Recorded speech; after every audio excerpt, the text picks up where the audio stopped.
여러분 안녕하십니까? 건축을 하고 싶은 우리들을 위한 방송입니다. 건축 우방 TV입니다.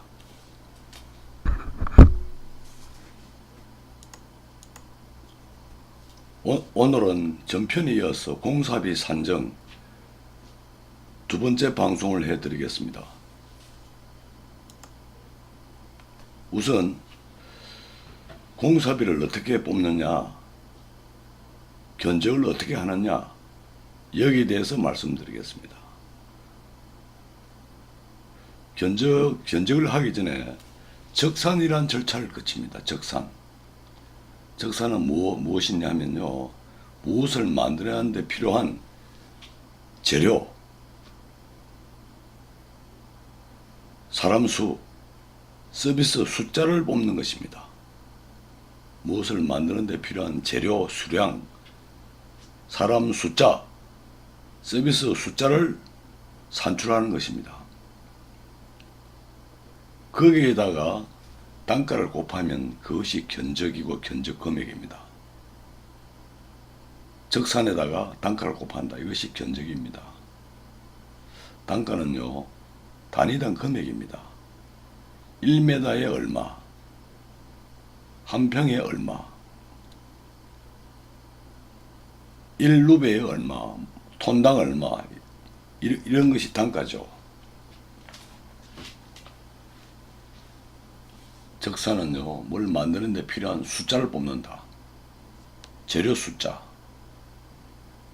사람 숫자를 뽑는다. 거기다가 단가를 곱하면 그것이 견적 금액이 되는 것입니다. 단위당은요, 미터당, 자당, 면적은 제곱미터당, 평당 얼마, 부피당, 무게는 킬로그램, 톤 이렇게 되어 있죠. 여기서 상식적으로 말씀드리면 식은요, 단위가 복잡한 단위가 다 다른 걸 금액을 내면요, 그 합계 금액에는 단위를 넣을 수가 없죠. 그때 식이라고 표현을 합니다. 식. 또는 무슨 시스템이 있는데 안에 복잡한 여러 가지가 혼재되어 있어요. 그것이 한 세트인데 그럴 때는 식이라고 표현을 합니다. 상식적으로 말씀드리면 콘크리트 용적을 루베라 그러는데 이는 세제곱미터입니다. 입방미터. 어원은 저도 모르겠습니다. 루베는 세제곱미터다. 용적이죠.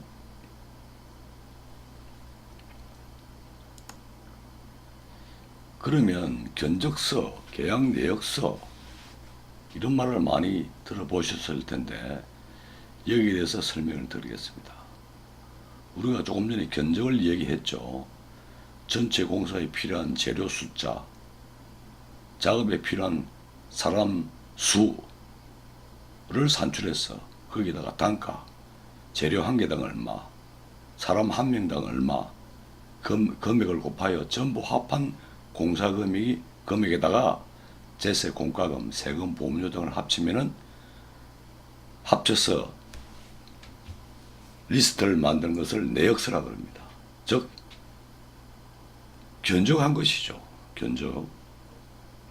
그런데 견적에다가 그 견적 금액에 각종 필요한 제세, 공과금을 넣으면 그것이 내역서입니다. 공사 예산서는요,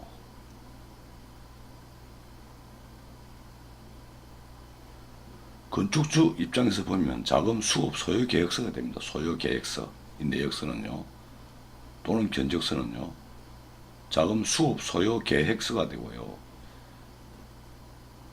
견적 내역서는요, 건축주가 집을 지으려면 건설업체에 요구해서 견적을 내어보라고 그러죠. 견적 내어보시오. 이렇게 하면 그때 업체가 내는 것을 견적이라 그럽니다. 견적 내역서가 되고요.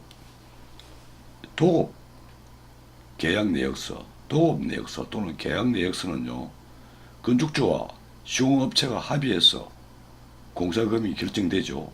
그게 날이 나면 계약금액이죠. 도급 내역서다, 계약 내역서다. 이렇게 정의가 되는 것입니다. 결국은 견적에서 다 나옵니다. 견적을 일정한 형식을 취해서 만들면 내역서고, 그 내역서는 건축주 입장에서는 예산서가 되고요. 업체 입장에서는 견적서가 되고, 업체와 건축주가 합의해서 공사 금액을 확정 후 계약하면 그것이 도급 내역서, 계약 내역서가 되는 것입니다.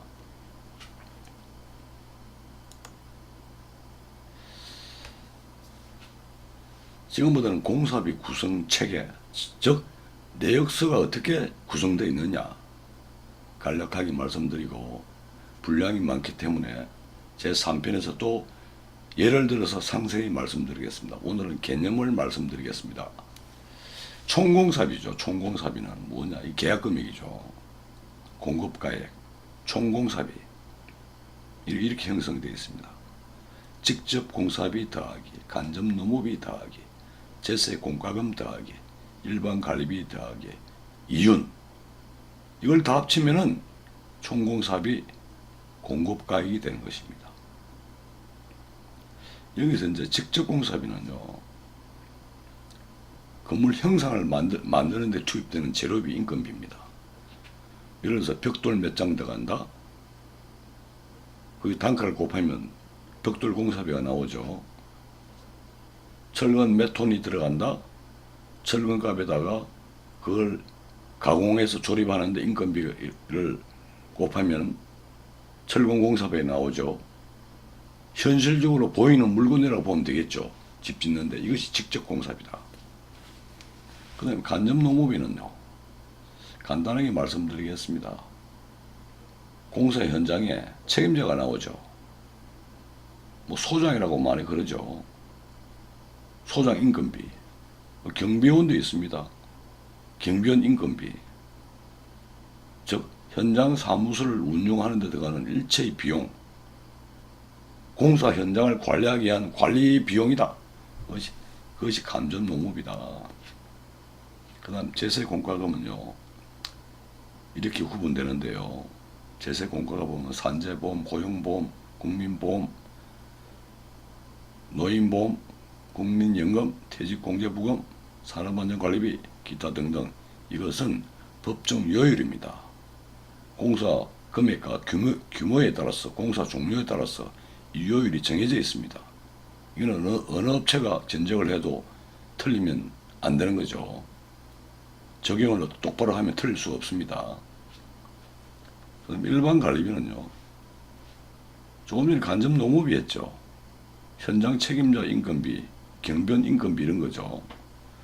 일반 관리비는요, 소장을 누가 보냅니까?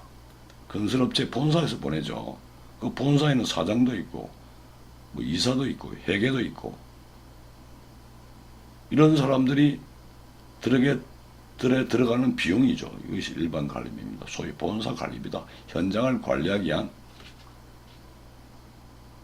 뭐 이윤은 뭐 아시다시피 업자가 적정 이윤을 가져가야겠죠. 뭐 용역을 받아서 공사를 청구받아서 하면 이익이 있어야겠죠. 그 이윤이죠. 그래서 총공사비는 공급가액은 직접 공사비, 간접 노무비, 제세 공과금, 일반 관리비, 이윤을 합친 것이다. 이것이 계약을 하면 도급 금액, 계약 금액이 되고요. 견적을 내면 견적 금액이 되는 것입니다. 또 건축주 입장에서는 이런 걸 바탕으로 예산을 짜면 예산서가 되죠. 예산서. 직접 공사비에 대해서 한 번 더 설명드리면 이런 개념입니다. 예를 들어서 건축공사, 전기공사, 기계공사, 토목공사 이렇게 나눌 수가 있죠. 직접 공사는요. 예를 들어서 건축공사에는 가설 한다, 울타리 친다,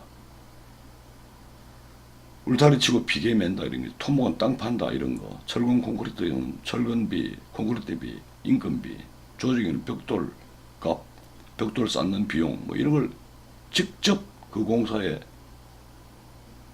투입되는 비용이다.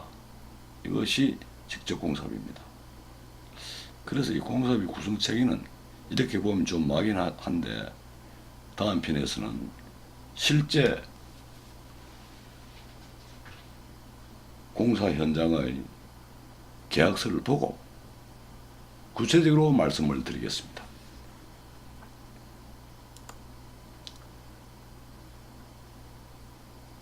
이상으로 방송을 마칩니다. 시청해 주셔서 감사합니다.